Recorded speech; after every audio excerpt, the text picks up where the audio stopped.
I want you to imagine a knight. And when I say knight, I mean the Lord of the Rings broadsword wielding kind of a knight.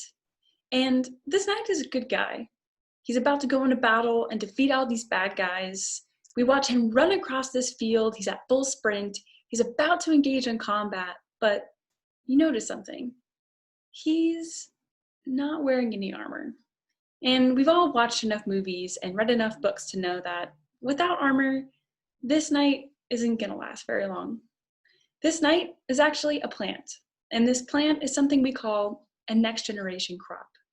And a next generation crop has a lot of definitions, but the one I like to use is a crop that we use for food or material that offers something extra.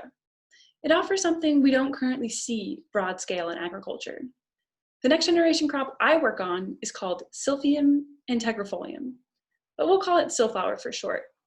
And Silflower produces food that we can eat, but also produces forage that we can feed our cattle. In addition to producing food and forage, this crop has the potential to provide something we call ecosystem services.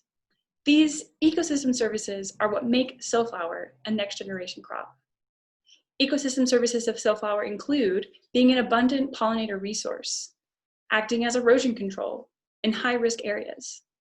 It's also extremely drought tolerant. And finally, it can prevent pollution from entering waterways due to its deep, dense root system. Silflower is a next generation crop we want to see in fields fast. However, like this knight, Silflower lacks armor.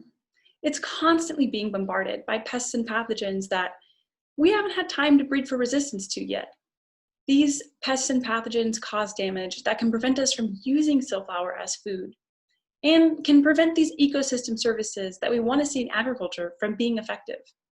That's where my research comes in.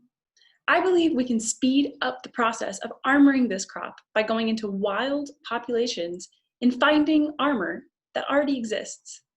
I'm going to use a mixture of field experiments and population genetics to find this armor and see how useful it is.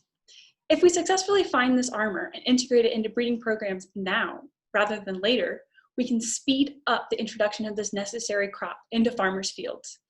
In addition, this research promises to provide information for future next generation crops, the good guys that we want to see well armored as they can help us change the way we grow food.